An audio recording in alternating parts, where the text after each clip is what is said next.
The sky turned blood orange as flames raced across the drought-stricken plains, devouring everything in their path with a hunger that seemed almost alive. Lillian Matthews stood frozen on the porch of her small homestead, watching in horror as the inferno charged toward her like a stampede of fire demons, cutting off any route of escape save for the treacherous ravine behind her property. Oklahoma Territory, 1889. Lillian had come west with dreams bigger than the vast prairie sky. At 22, she'd left behind the stifling expectations of Philadelphia society to claim her own piece of land during the Great Rush. Her uncle had laughed when she announced her intentions, telling her a woman alone would never survive the frontier. For 2 years, she'd proven him wrong, turning 80 acres of wild grass into a modest but thriving homestead just outside of Kingfisher.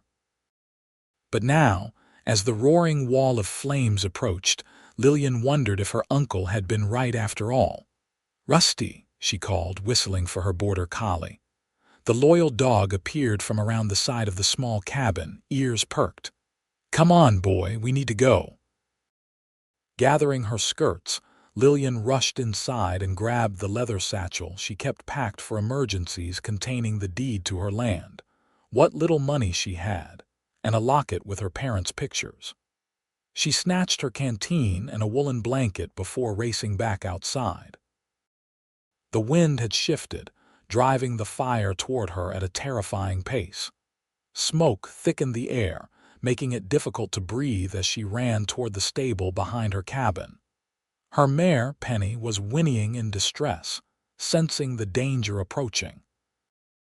"Easy, girl," Lillian soothed, quickly throwing on the saddle. Her fingers trembled as she worked the buckles. "We're getting out of here." Leading Penny out into the yard, Lillian scanned the horizon.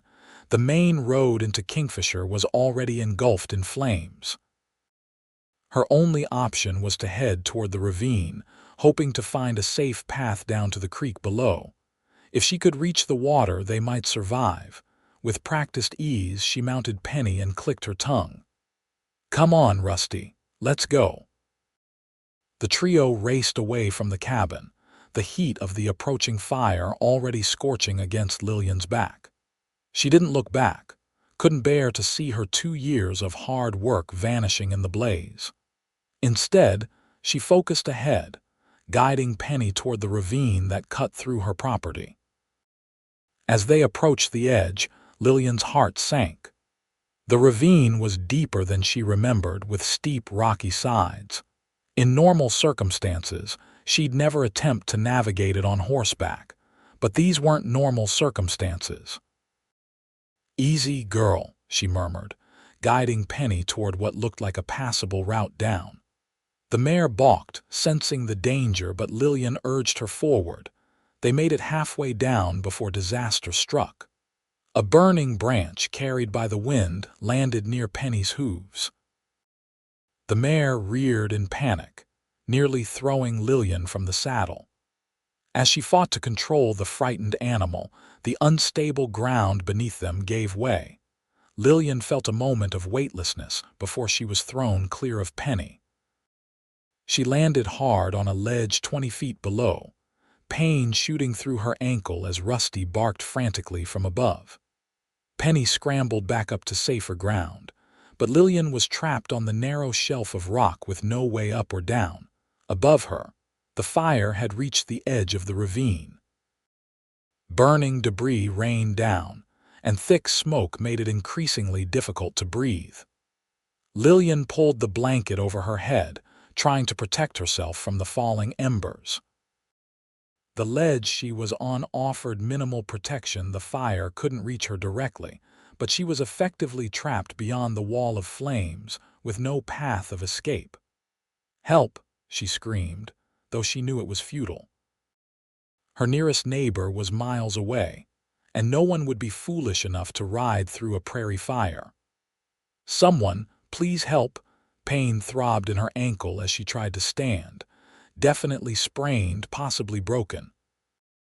Rusty continued barking above, but Penny had fled, instinct driving her away from the flames.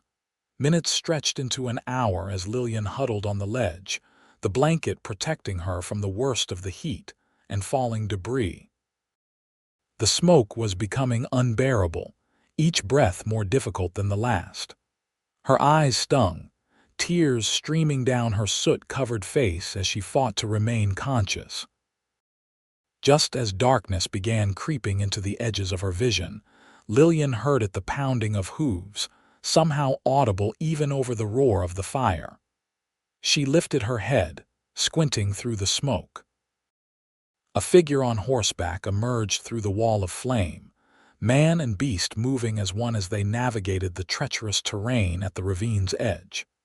The rider wore a bandana over his face, his hat pulled low, but his eyes piercing blue even through the smoke scanned the ravine with determination.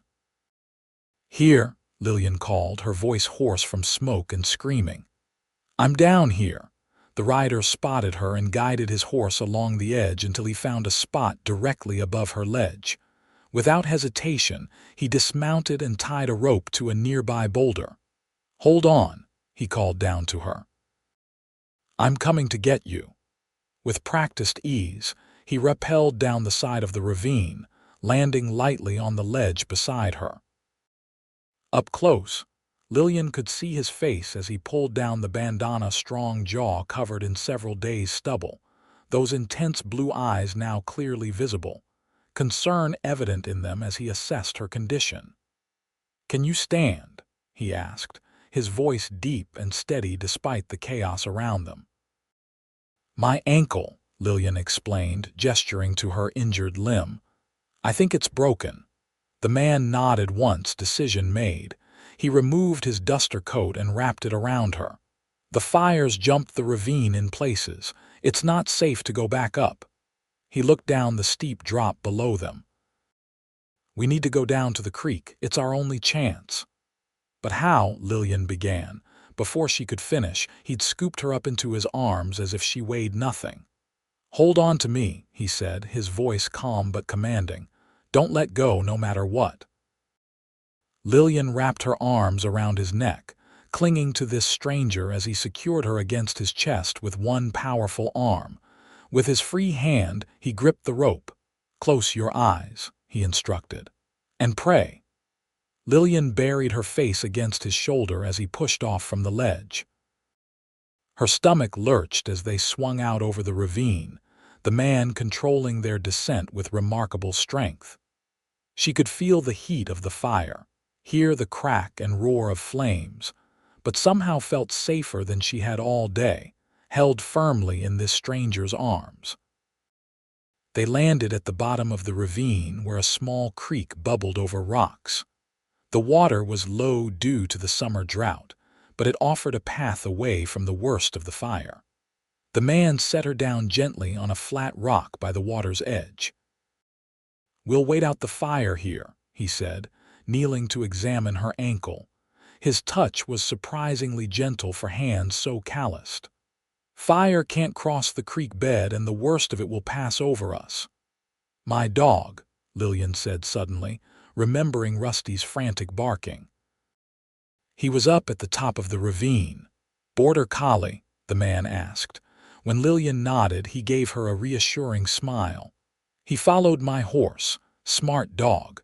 They're both waiting for us about a quarter-mile downstream where there's an easier climb out." Relief flooded through her.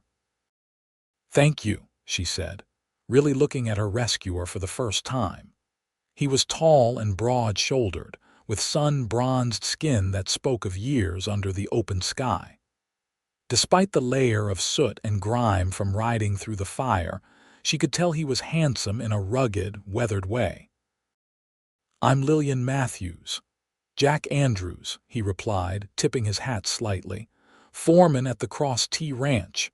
"How did you know I was here?" Lillian asked, wincing as he wrapped her ankle with a bandana from his pocket. "I was riding the fence line when I spotted the fire.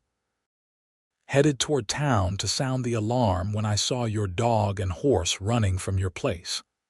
Jack's hands worked efficiently as he spoke.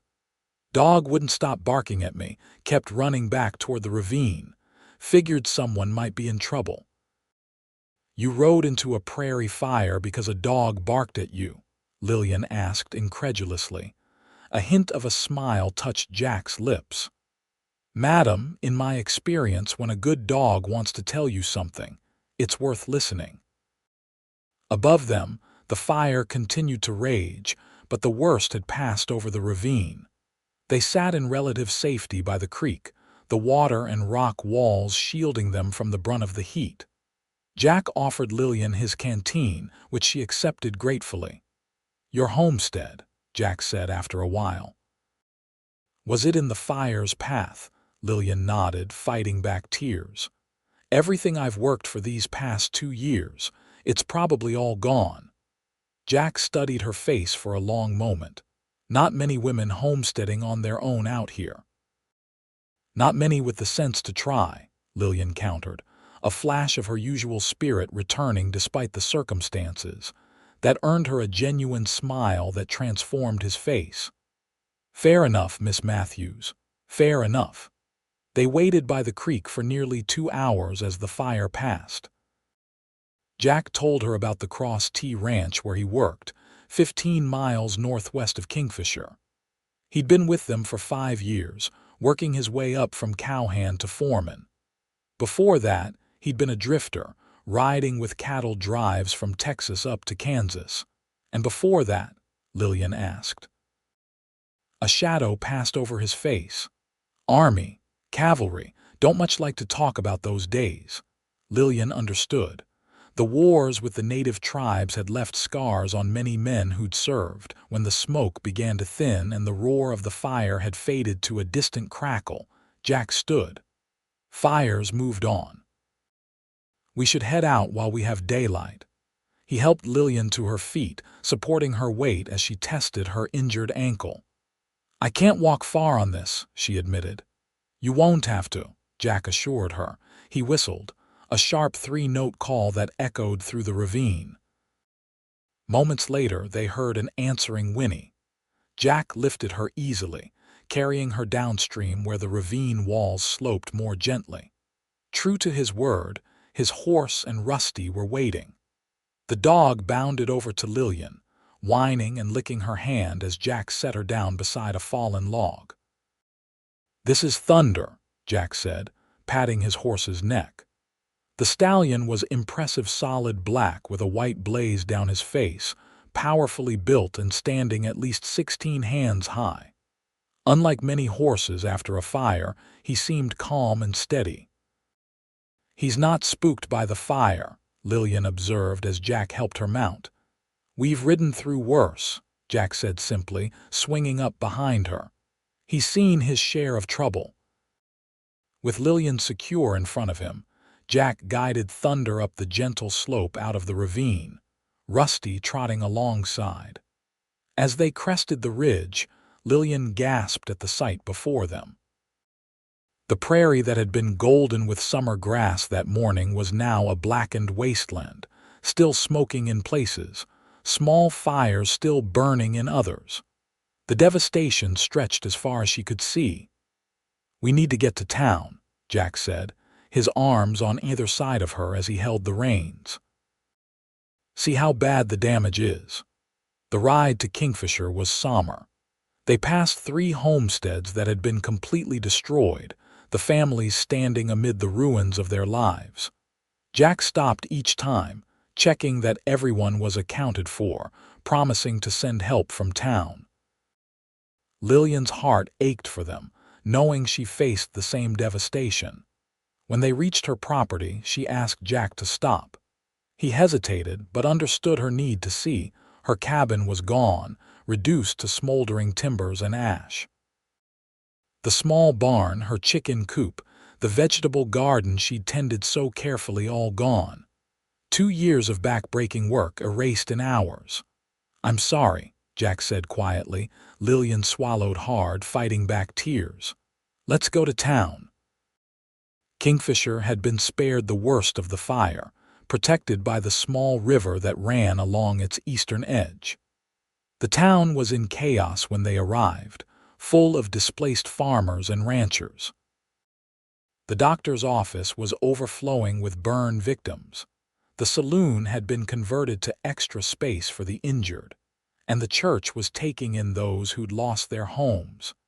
Jack helped Lillian down from thunder in front of the doctor's office, but seeing the crowd, he changed direction. "My friend Sarah runs the boarding house. She can look at that ankle while the doctor deals with the serious cases." The boarding house was a tidy 2-story building at the end of Main Street. Sarah Wilcox, a plump woman in her 50s with kind eyes and graying hair, took one look at Lillian's soot-streaked face and injured ankle and ushered them inside. "Jack Andrews, riding through fire again, I see," she scolded, though her tone was affectionate. "One of these days your luck will run out." "Not today, Mrs. Wilcox," Jack said with a smile. "This is Miss Lillian Matthews. She needs a place to stay and someone to look at her ankle." "Lost everything in the fire," Lillian explained. Sarah's expression softened. "You're not the only one, dear. We'll get you settled."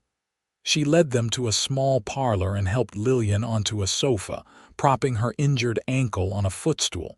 With practiced hands, Sarah examined the swollen joint.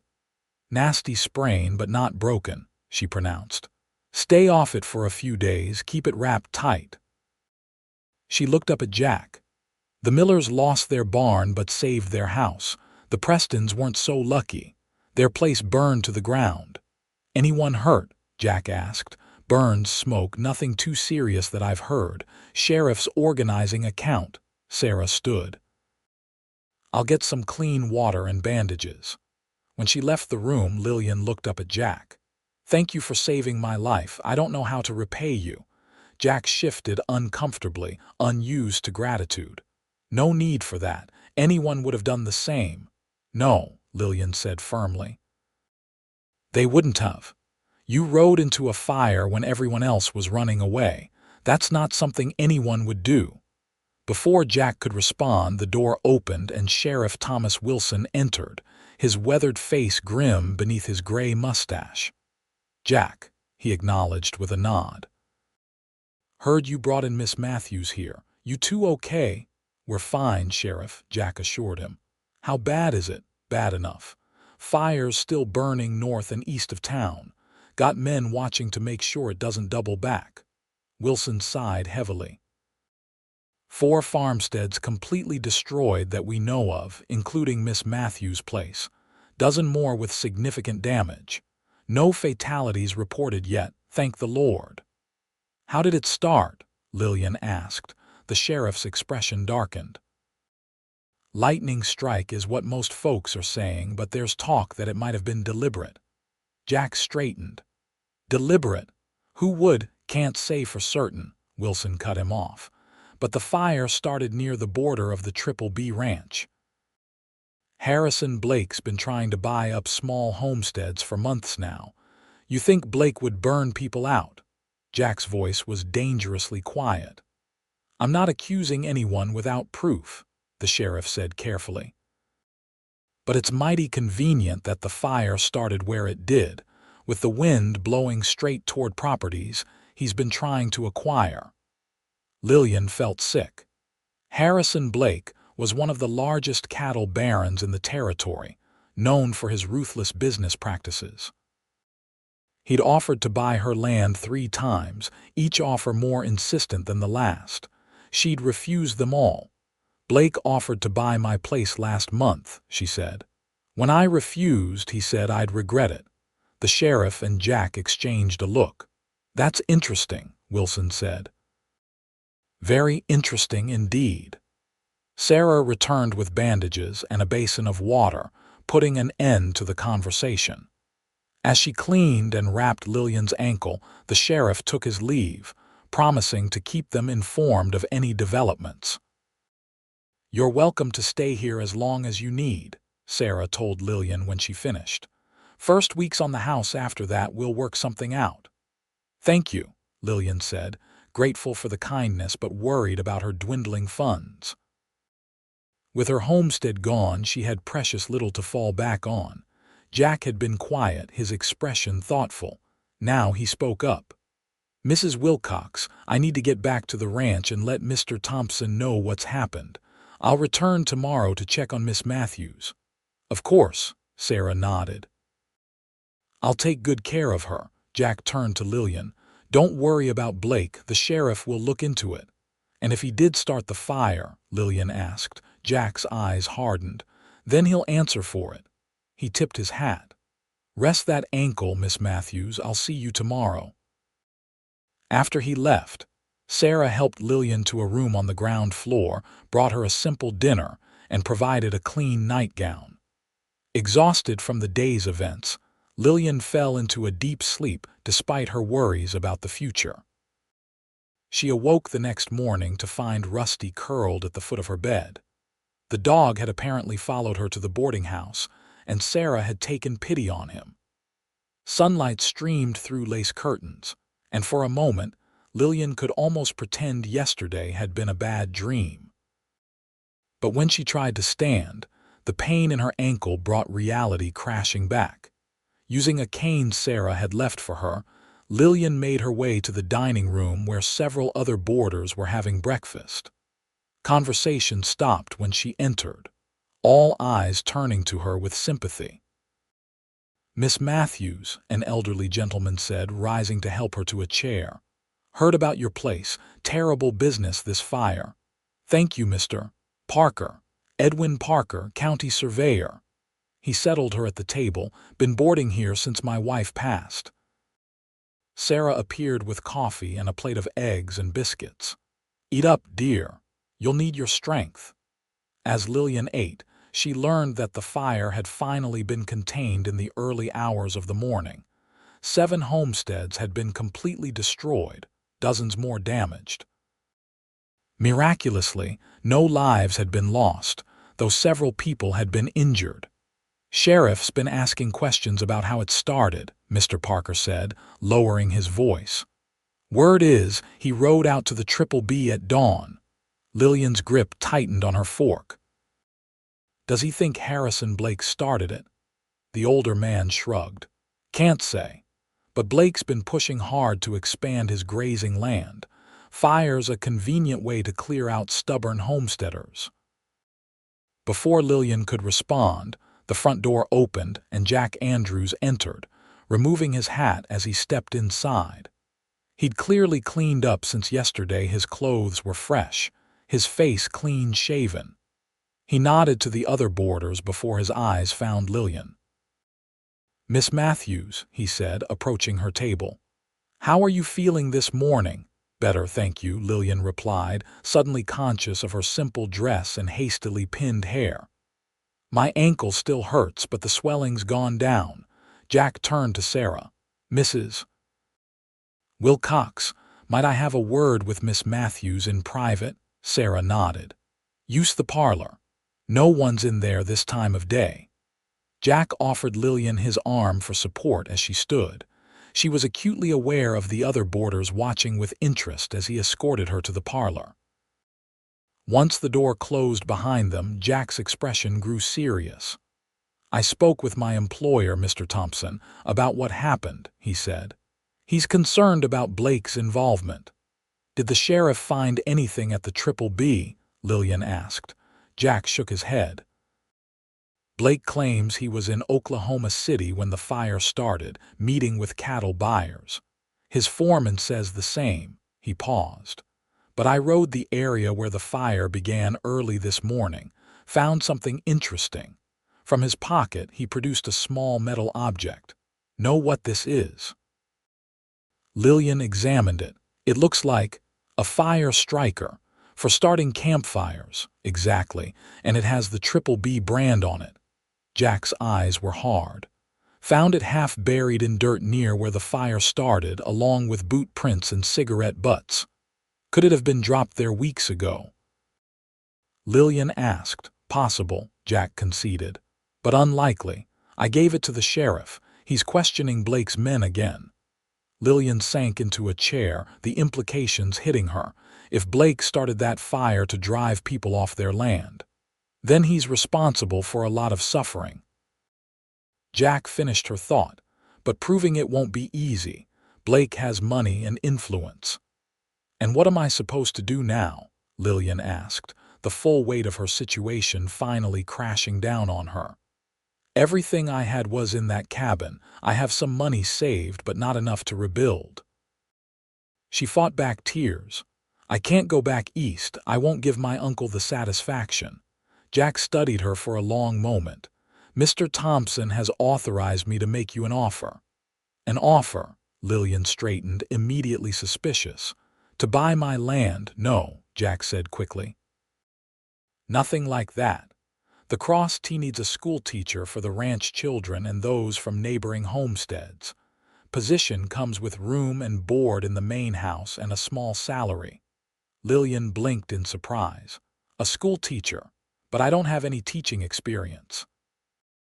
Mr. Thompson's wife says you have more education than anyone for 50 miles, Jack replied.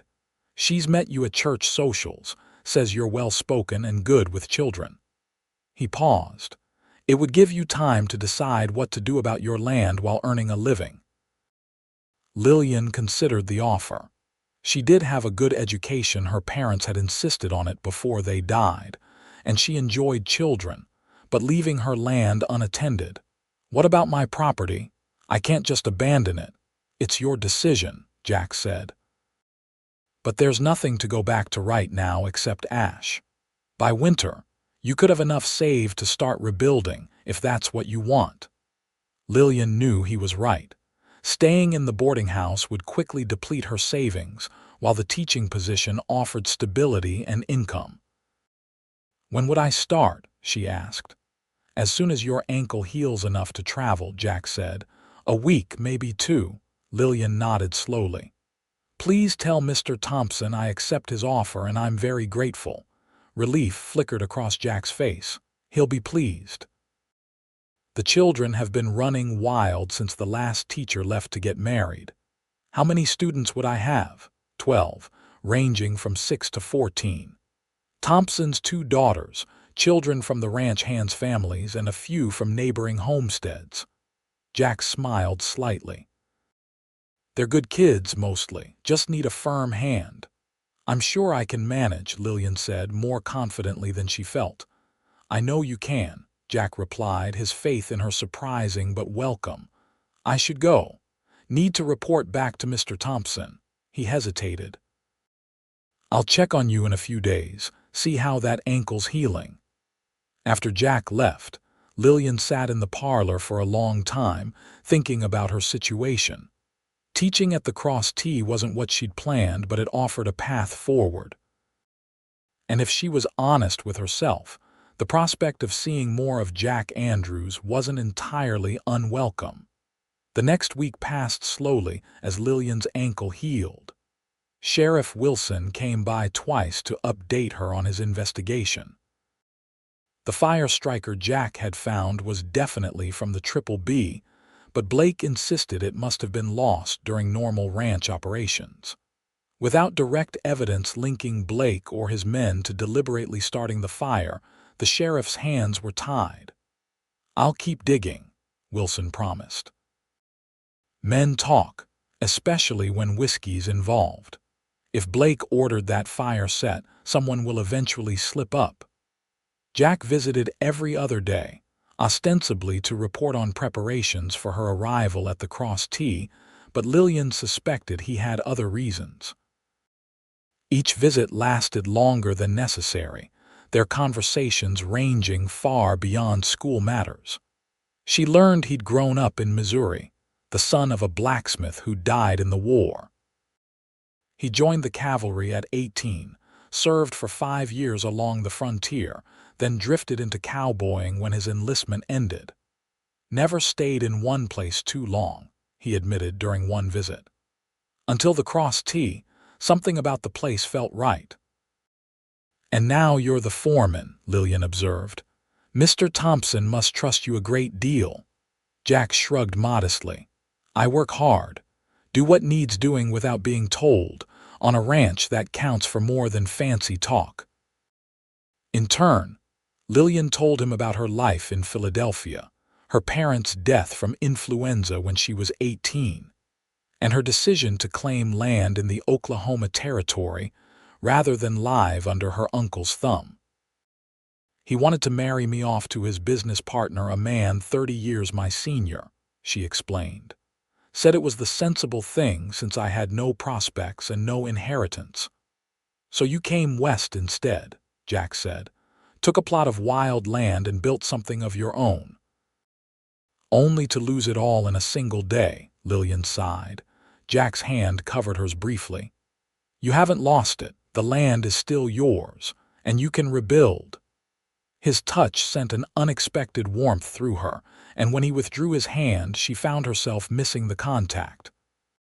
Finally, after 10 days at the boarding house, the doctor declared Lillian's ankle healed enough for travel. Jack arrived early the next morning with a wagon to transport her and her few possessions to the Cross T. Sarah hugged her goodbye. You're welcome back anytime, dear. And don't worry about Rusty, he'll be right at home on a ranch. The journey to the Cross T took most of the morning. As they traveled, the landscape gradually changed from the flat plains around Kingfisher to gently rolling hills dotted with cottonwoods and crossed by clear streams.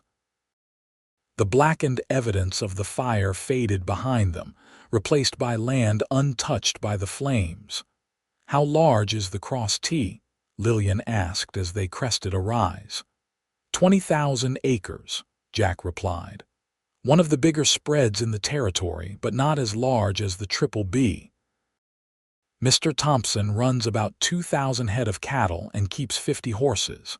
Most of the land is open range, but we've started fencing sections for better control. They rounded a bend in the road, and the ranch headquarters came into view in the valley below. Lillian gasped at the sight. The main house was an impressive 2-story structure built of timber and local stone, with a wide porch wrapping around 3 sides. Nearby stood a bunkhouse, a large barn, corrals, and various outbuildings.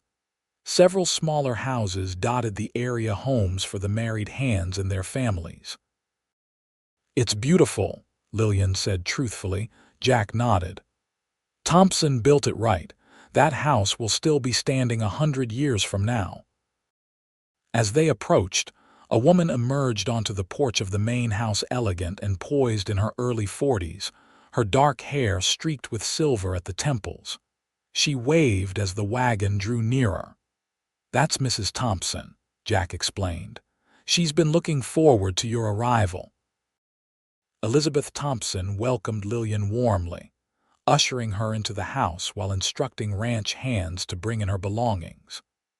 The interior was as impressive as the exterior: polished wood floors, comfortable furniture, and touches of refinement that reminded Lillian of homes back east. We're so pleased you accepted the position, Mrs. Thompson said as she showed Lillian to her room on the 2nd floor. The children have been without proper instruction for months. My husband and I do what we can, but with ranch operations. I understand, Lillian assured her. I'm grateful for the opportunity. Her room was spacious and airy, with a large window overlooking the ranch yard. A 4-poster bed, dresser, wardrobe, and small writing desk completed the furnishings. It was more luxury than she'd known since leaving Philadelphia. The schoolroom is in the converted carriage house behind the main house, Mrs. Thompson explained. Everything you'll need for teaching is already there. I thought you might like to start on Monday, giving you a few days to settle in and prepare. That would be perfect, Lillian agreed. After Mrs. Thompson left her to rest, Lillian unpacked her meager belongings, feeling somewhat inadequate in these grand surroundings. Her wardrobe consisted of just 3 dresses, one of which was still smoke-damaged from the fire. A knock at her door interrupted her thoughts. Mrs. Thompson stood there with several dresses draped over her arm. I hope you don't mind, she said, entering when Lillian invited her in. I thought you might need a few things after the fire. These were my sister's. She left them here when she married and moved to Denver last year. We're of a similar size, I think. Lillian was touched by the kindness. This is too generous. Nonsense, Mrs. Thompson said firmly. We take care of our own here at the Cross T, and now that includes you. Over the next few days, Lillian settled into life at the ranch.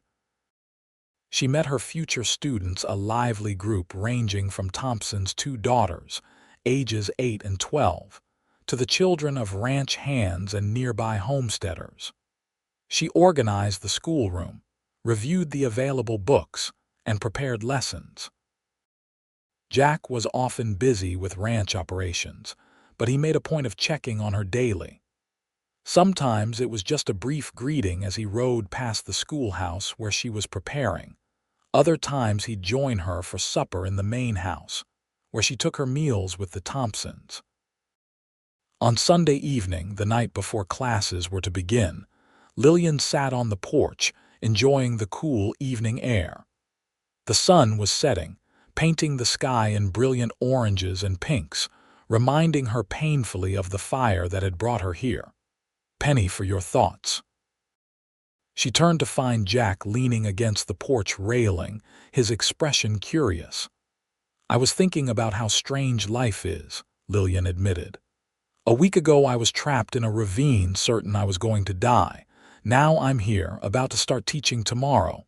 Nervous? He asked, taking a seat in the chair beside her. Terrified, she confessed with a small laugh.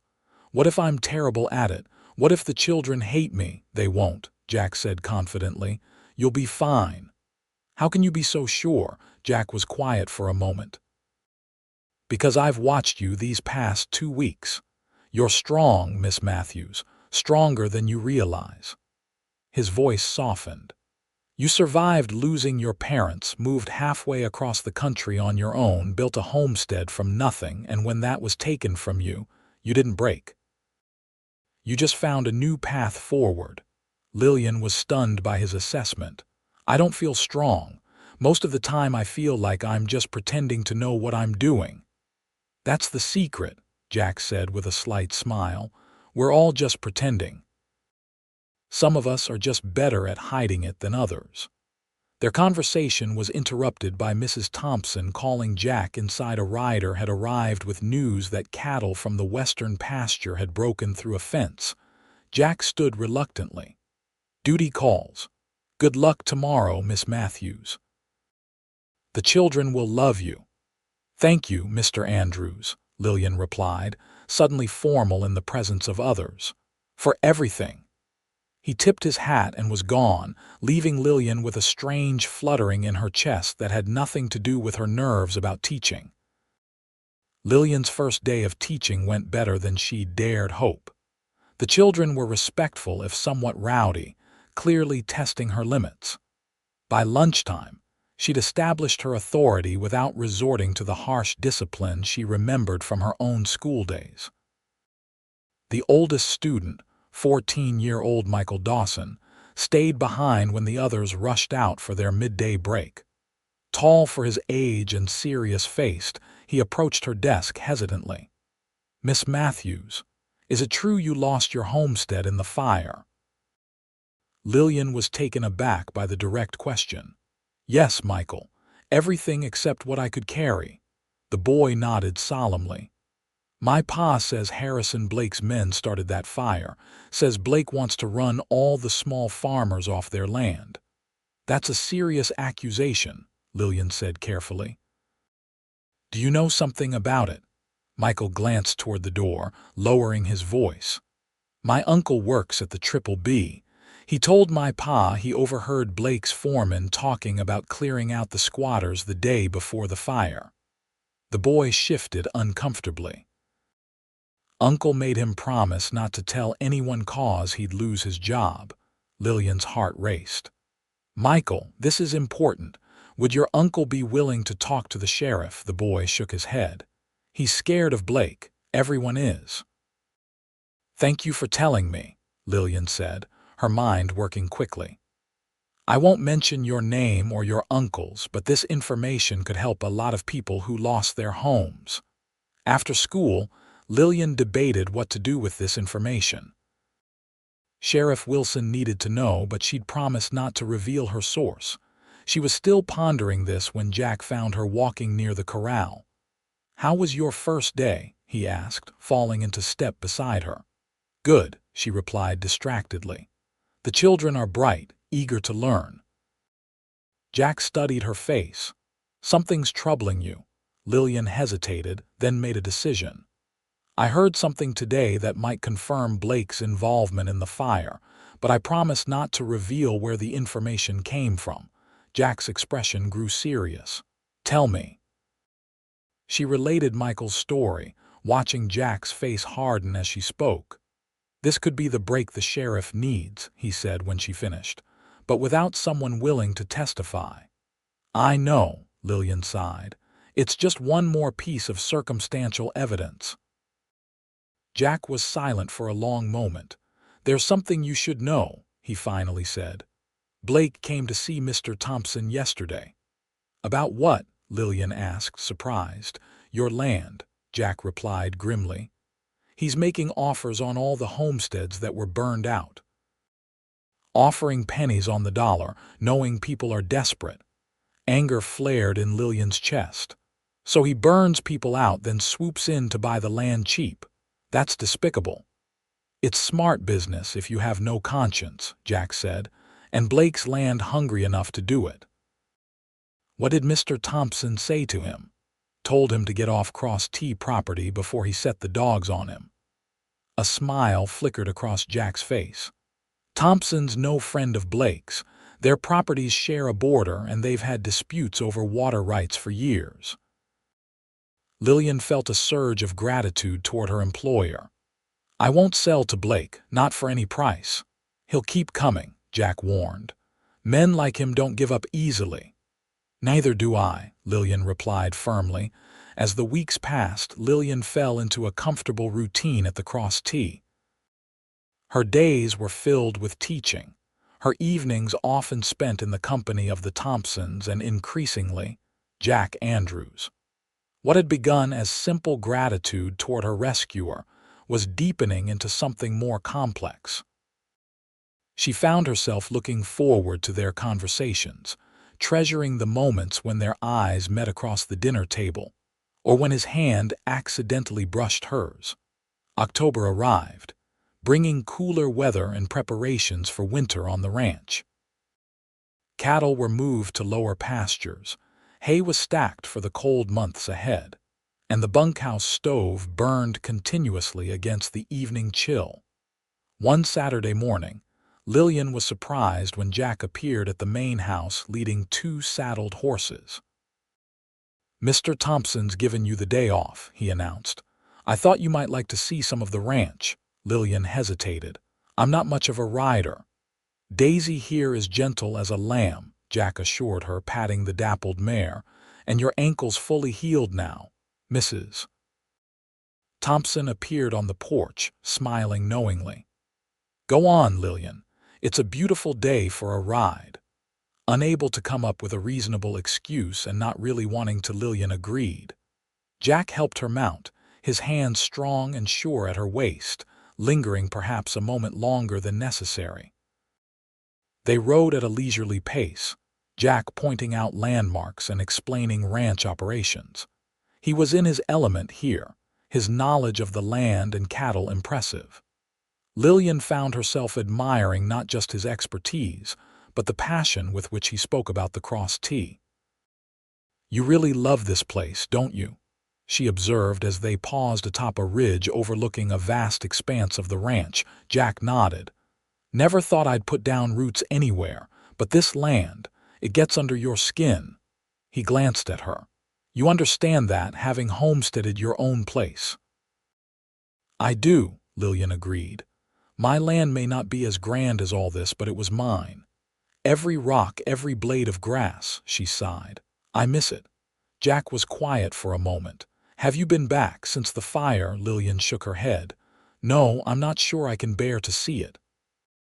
"Sometimes facing the worst head-on is better than imagining it," Jack said gently. "If you want, I could ride out there with you someday. Lillian considered his offer. Maybe, not yet, but someday. They continued their ride, eventually stopping by a small creek for lunch. Jack spread a blanket in the shade of a cottonwood tree and produced a basket of food Mrs. Thompson had prepared. As they ate, their conversation flowed easily from books. They'd read to places they'd seen, finding surprising common ground despite their different backgrounds. Lillian found herself laughing more than she had in months. "You should laugh more often," Jack said, his eyes warm as they rested on her face. "It suits you." Lillian felt a blush rising to her cheeks. "I haven't had much reason to lately." "No," Jack agreed, his expression sobering. "But you will again." There was something in his voice, a certainty, a promise that made Lillian's heart beat faster. For a moment, she thought he might reach for her hand, might say something more. But the moment passed when thunder, grazing nearby, suddenly raised his head, ears pricked toward the north. Jack was instantly alert. Someone's coming. Moments later, 2 riders appeared, approaching at a trot. Lillian recognized Sheriff Wilson, accompanied by a deputy she'd seen in town. "Andrews," the sheriff called as they drew near. "Thought I might find you out this way. Mrs. Thompson said you'd gone riding." He tipped his hat to Lillian. "Miss Matthews." "What brings you out here, Sheriff?" Jack asked, rising to his feet. "News about the fire," Wilson replied, dismounting. "Thought you'd both want to hear it firsthand." He accepted the cup of coffee Jack offered. "We arrested 2 of Blake's men last night. They were drunk at the Silver Dollar, bragging about setting the fire that cleared out the nesters." Lillian gasped. "You're certain?" The sheriff nodded grimly. 3 witnesses heard them. When confronted, one of them confessed, said Blake ordered them to start a small fire as a warning, but the winds picked up and it got out of control. "And Blake?" Jack asked, his voice tight.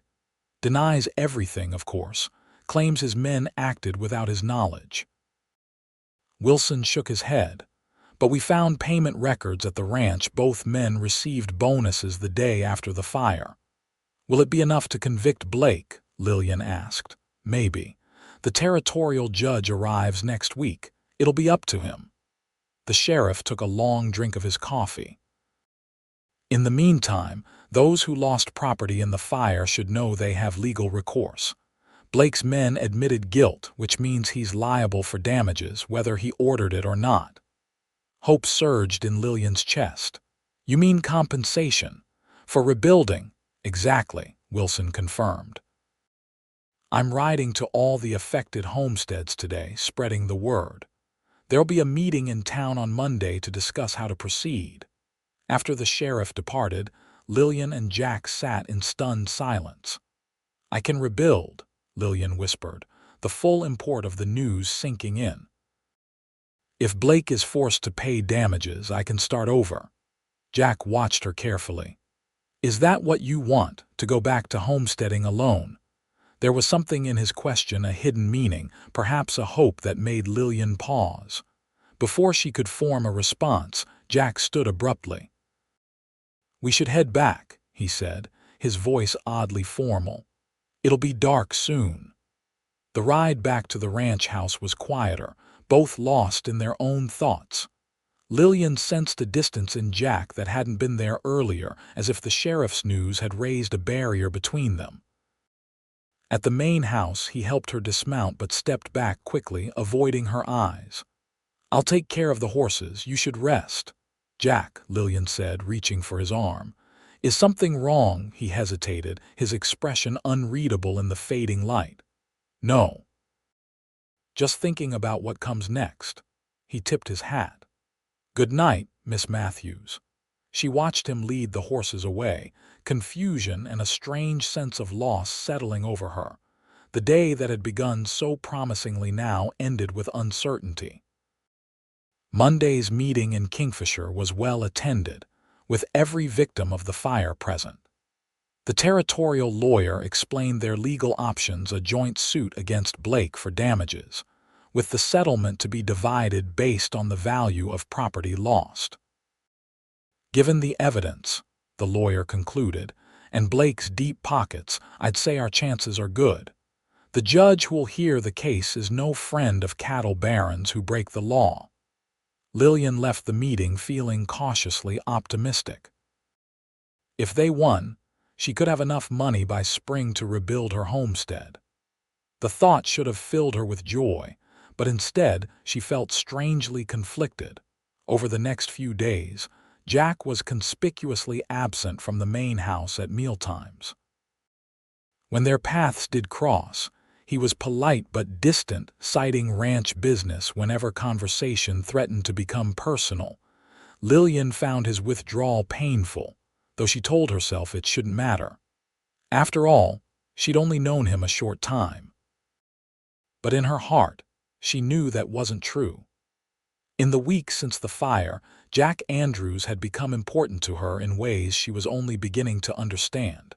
Friday evening found her sitting alone on the porch after dinner, watching the sunset and pondering her future.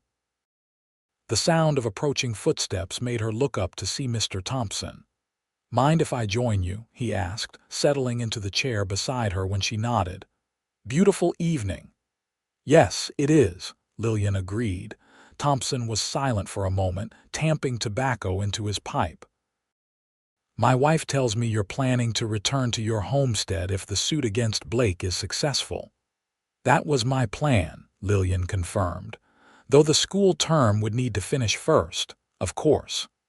Thompson lit his pipe, puffing thoughtfully. "You know, we'd be sorry to lose you.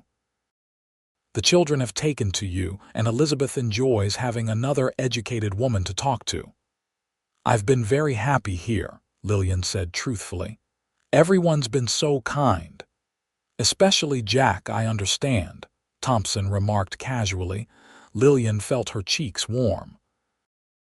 "Mr. Andrews saved my life during the fire. I owe him a great deal, Thompson studied her face. "Curious thing about Jack, been with us 5 years, never shown much interest in settling down. Always said the life of a ranch foreman didn't leave room for a family." He paused. "Until recently."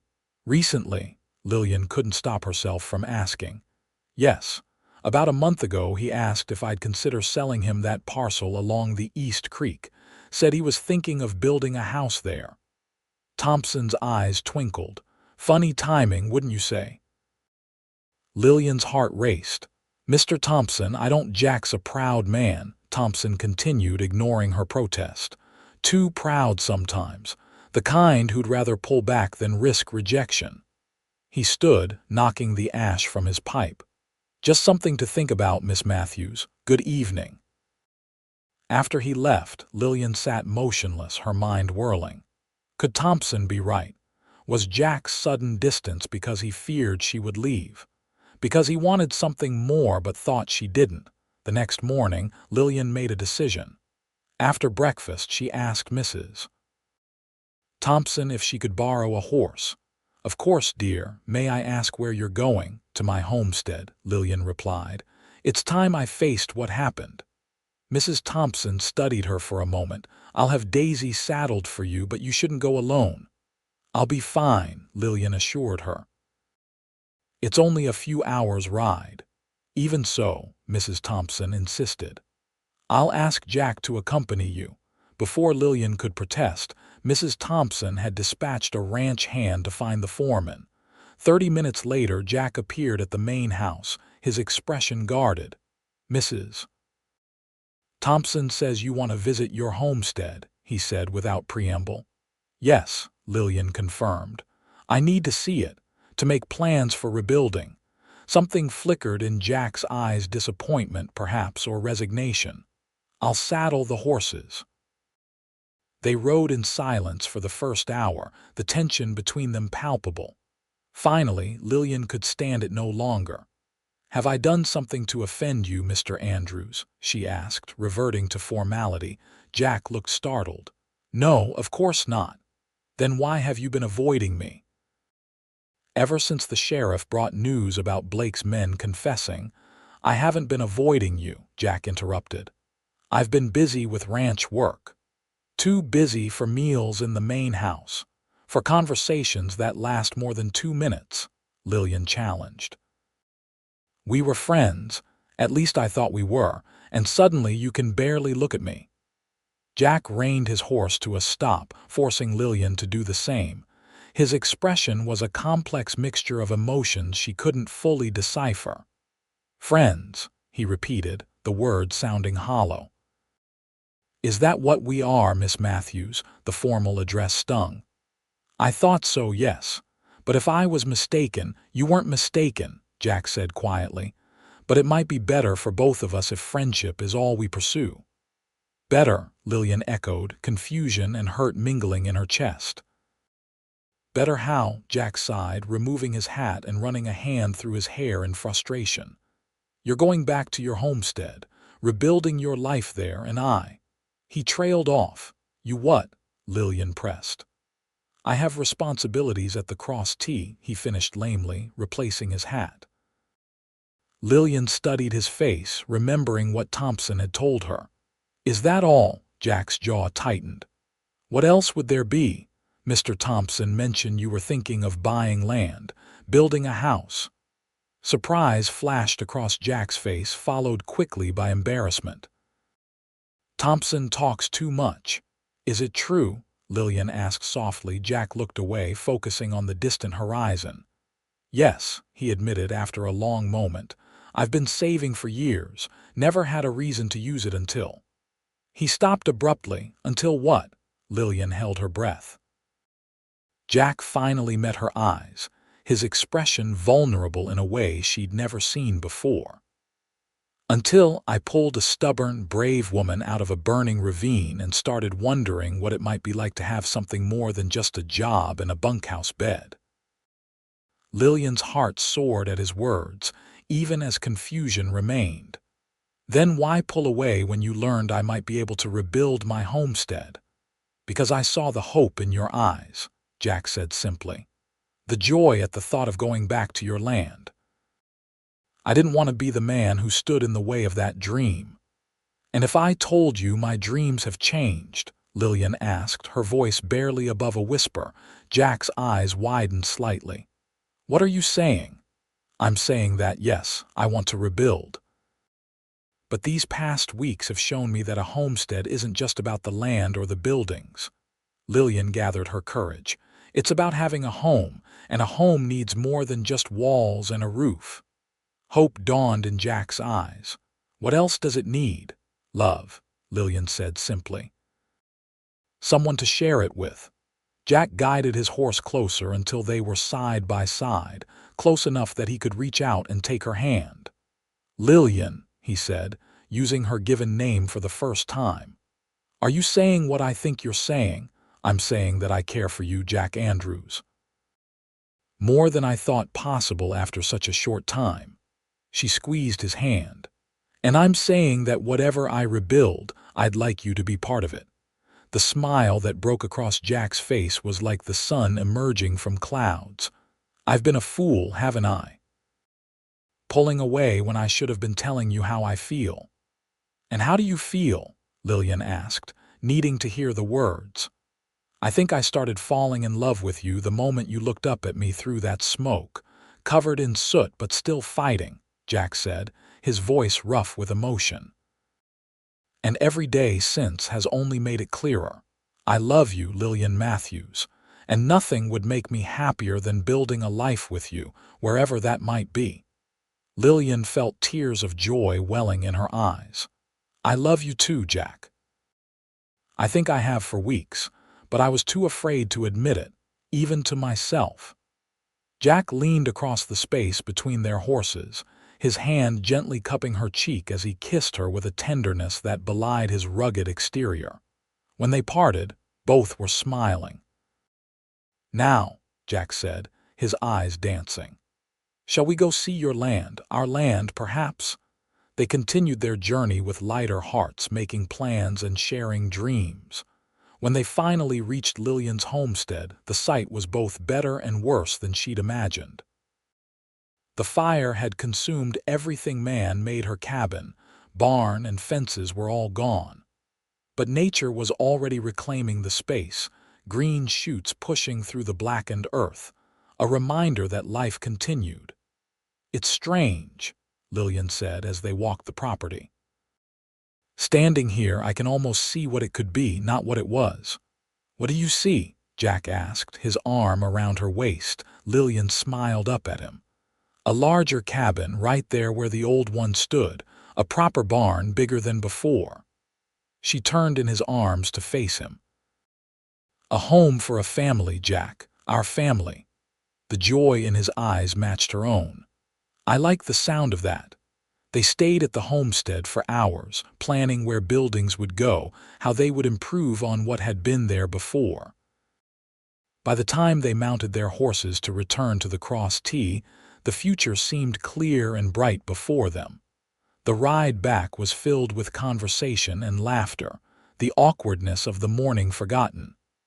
As they approached the ranch, Jack grew thoughtful. "We should speak to Thompson about my plans," he said. "I want to do this right." "You don't think he'll be upset, losing his foreman?" Lillian asked. Jack chuckled. "I think he's been expecting this. Why else mention the land to you?" He grew serious. "Besides, I don't plan to stop working for him entirely. Your homestead is close enough that I could still manage the Cross T while we build our place." The main house was quiet when they returned, the Thompsons having gone to a neighboring ranch for dinner. After seeing to the horses, Jack walked Lillian to the porch. "I'll speak to Thompson in the morning," he promised. "And then, if you're agreeable, I'd like to ride into town and speak to the Reverend." Lillian's heart skipped. "The Reverend?" Jack took her hands in his. "I'm not a man who believes in long engagements, Lillian. Not at my age and not when I'm as certain as I am about you." "How certain are you?" Lillian asked, her eyes sparkling with mischief and joy. In answer, Jack dropped to one knee there on the porch, still holding her hands. "Lillian Matthews, will you do me the great honor of becoming my wife? I can't offer you a fancy life, but I promise to love you faithfully, work hard for our future, and never ride through fire without telling you first." Lillian laughed through the happy tears that filled her eyes. "Yes, Jack Andrews. Yes, I will marry you." He rose and pulled her into his arms, sealing their engagement with a kiss that promised a lifetime of love and partnership. The weeks that followed were busy ones. The lawsuit against Harrison Blake proceeded swiftly, resulting in a substantial settlement for those who'd lost property in the fire. Blake himself faced criminal charges for his role in ordering the blaze, his empire beginning to crumble as investors pulled away from a man branded as a criminal. Jack and Lillian were married in a simple ceremony at the Cross T Ranch house 3 weeks after their engagement, surrounded by friends, and the children Lillian had come to love as a teacher. Mr. Thompson, as they'd predicted, was unsurprised by their news and fully supportive of their plans. "Been hoping for this since I saw the way Jack looked at you that first night at dinner," he confided to Lillian. "Never seen that boy so smitten." With the settlement money from Blake, combined with Jack's savings, and a wedding gift of lumber from the Thompsons, construction on their new home began immediately. Neighbors and ranch hands pitched in, raising the walls of a spacious cabin on Lillian's land before the first snow fell. As winter settled over the Oklahoma territory, Lillian continued teaching at the Cross T while Jack split his time between ranch foreman duties and finishing their home. By spring, the house was complete, a sturdy 6-room cabin with a stone fireplace, proper glass windows, and a wide porch where they could watch the sunset together. On a warm April evening, exactly 1 year after the Prairie fire that had brought them together, Jack carried Lillian across the threshold of their finished home. "Welcome home, Mrs. Andrews," he said, setting her down in the middle of their front room. Lillian turned in a slow circle, admiring the sturdy walls, the gleaming wood floor, the curtains she'd sewn herself hanging at the windows. "It's perfect, Jack. Everything I ever dreamed of and more." "More to come," Jack promised, drawing her into his arms. "The barn's next, then proper fencing for the south pasture." "And children," Lillian added softly, placing his hand gently over her still flat stomach. "Our first will arrive by Christmas." Joy and wonder spread across Jack's face. "A baby, you're certain?" Lillian nodded, smiling through happy tears. "Dr. Parker confirmed it yesterday. Are you pleased?" In answer, Jack lifted her off her feet, spinning her in a circle as he whooped with delight. "Pleased? Lillian, I'm the happiest man in the Oklahoma Territory." As the sun set beyond their windows, painting the sky the same fiery orange that had brought them together a year before, Jack and Lillian stood on their porch, his arm around her waist, her head on his shoulder. "A year ago, I was certain I'd lost everything," Lillian mused, watching the colors fade to deep purple. "Now I have more than I ever thought possible." "Funny how life works," Jack agreed, pressing a kiss to her temple. "Sometimes you have to ride through fire to find what you're really looking for." "Just promise me one thing," Lillian said, turning in his arms. "No more heroics in prairie fires." Jack laughed, pulling her close. "I promise. From now on, the only fires I'm interested in are the one in our hearth and the one in your heart." "That's a promise I'll hold you to, Cowboy," Lillian whispered, rising on tiptoe to kiss him as the first stars appeared in the darkening sky above their home. 5 years later, the Andrews homestead had flourished beyond anyone's expectations. What had once been a modest 80 acres had grown to 300, with healthy cattle grazing the pastures, fields of wheat ripening in the summer sun, and an orchard of young apple trees beginning to bear fruit. The cabin had expanded as well, with 2 additional rooms added to accommodate their growing family. Jack Jr., now 4, was the spitting image of his father, with the same piercing blue eyes and determined spirit. 2-year-old Emma had her mother's auburn hair and quick smile, while baby Thomas, just 6 months old, was a perfect blend of both parents. Lillian stood on the porch, watching Jack and little Jack Jr. return from checking fence lines, her heart full at the sight of her husband patiently answering their son's endless questions. In the paddock nearby, Rusty, now gray-muzzled but still spry, herded the family's chickens with professional pride. "Mama," Emma called, toddling out the door with a freshly baked cookie clutched in her chubby hand. "Cookie for Papa. Just one, remember," Lillian reminded her daughter. "The rest are for after supper." Life wasn't always easy. The Oklahoma weather could be harsh, with drought one season and flooding the next. Markets fluctuated, making some years more prosperous than others. But through it all, Jack and Lillian faced each challenge together, their love only deepening with each passing year. As Jack dismounted and swung his son to the ground, his eyes met Lillian's across the yard, filled with the same love and wonder that had been there from the beginning. He said something to Jack Jr., who raced toward the house, eager to tell his mother about their adventures. "Papa let me ride thunder all by myself," the boy announced proudly as he reached the porch. "With my hands right there," Jack clarified as he joined them, leaning down to accept Emma's offering with exaggerated gratitude. "Though he's a natural, just like his mama." "I'm nothing special on horseback," Lillian protested. Jack's eyes twinkled. "That's not how I remember it. Seems to me you were quite the horsewoman that day we rode out to your homestead and you accepted my proposal." "That was different," Lillian laughed. "I had motivation." "Speaking of that day," Jack said, reaching into his pocket, "found something while we were checking the north fence line." He opened his palm to reveal a small, tarnished metal object. "Recognize it?" Lillian took it from him, turning it over in her hand. "The fire striker, from Blake's men." Jack nodded. "Must have been blown there during the fire. Thought you might want to keep it." "As a reminder?" Lillian asked. "As a symbol," Jack corrected, "of how sometimes the worst moments of our lives can lead to the best." Lillian looked at the simple metal tool that had helped identify those responsible for the fire, then at her beautiful children playing on the porch, and finally at the man who had ridden through flames to save her that day 5 years ago. "I love you, Jack Andrews," she said simply. "More today than yesterday, but not as much as tomorrow." "And I love you," he replied, drawing her into his arms as their children played around their feet, and the setting sun painted the sky in shades of orange and gold.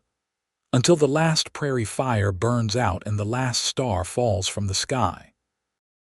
As twilight settled over their home, Jack and Lillian Andrews stood together on the porch of the house they'd built, surrounded by the family they'd created, grateful for the fire that had threatened everything but ultimately given them more than they'd ever dreamed possible.